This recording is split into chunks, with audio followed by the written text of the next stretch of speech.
No doubt you have been following the news about GameStop, and this past week has been a bit of a roller coaster ride in the stock market, in the news, the Twitterverse.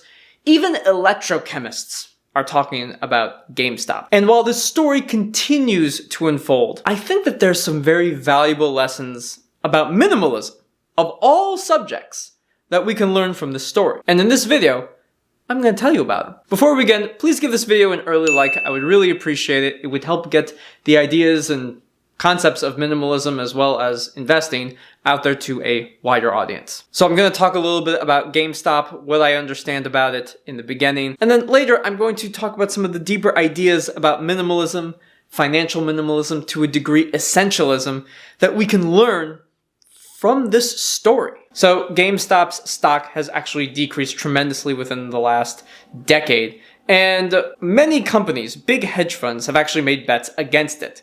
They believe that GameStop is not really worth very much.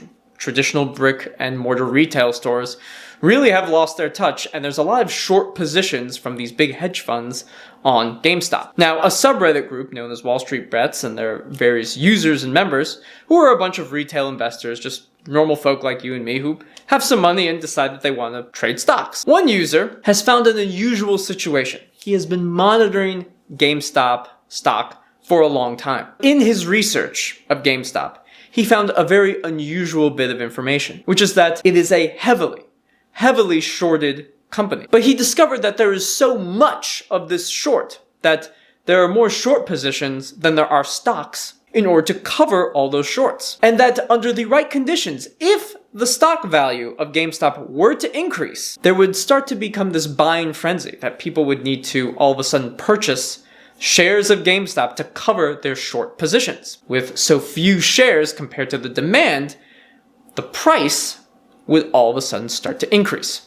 And that's basically what we're seeing today. All right, Alex, this is great. I've also heard this from a bajillion other YouTubers, people on Twitter, news, whatever. So what on earth does this have to do with minimalism? When it comes to minimalism, when it comes to financial minimalism, there is an intentionality when it comes to our purchases. Why do we buy things? Minimalists don't just make impulsive purchasing decisions. They're very intentional about it.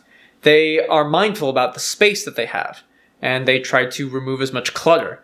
They try to discern the trivial many from the essential few. And when it comes to financial minimalism, when it comes to financial investing in any kind of way, the intentionality behind it should be to make and preserve money. However, the story of GameStop is actually a little bit different.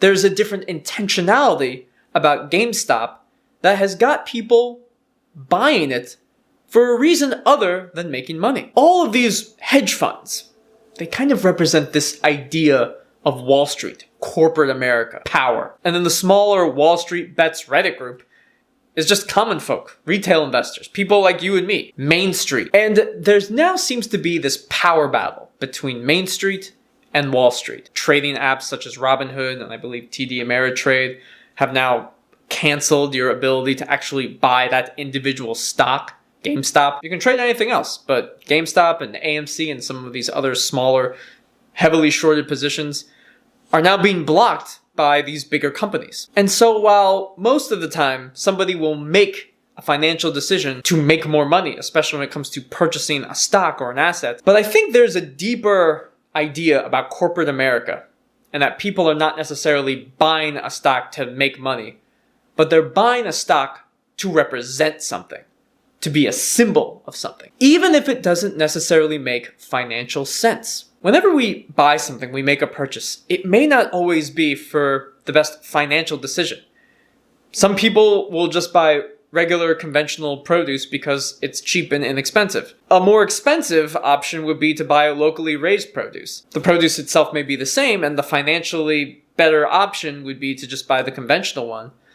But we know that it's good to support local farmers. It's good to support local businesses, that they can't always compete with these big guys. And so in some cases, we will make financial decisions, not necessarily because we hope to make money, but because we're trying to make a statement. We're trying to vote with our dollars, with our money. I think that this story is a reminder of the intentionality that we have with our purchases. And that sometimes we can use our money intentionally to make a statement, a powerful statement. And sometimes that statement is no. It's saying no to corporate America. It's saying no to the standards. It's saying no to, I don't need to have a big house. I don't need to have all this stuff. I don't have to keep up with the Joneses. That in many ways is what minimalism is about. The GameStop saga is still unfolding. I'm sure in the next few days, next week, we will see a lot of changes in GameStop's stock price. We will see lash outs against Robinhood and other trading apps that have made it difficult for retail investors to actually buy GameStop. If you decide to go ahead and purchase GameStop stock because you believe in this movement, if you believe in taking action, that you want to express the freedom that you have to spend your money,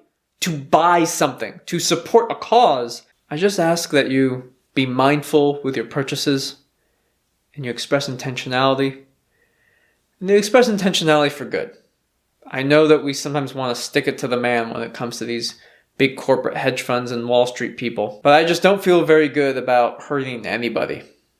If it's anything, we should try to raise the bar. We should try to make everybody better. I hope you guys enjoyed this video, and I'll see you soon.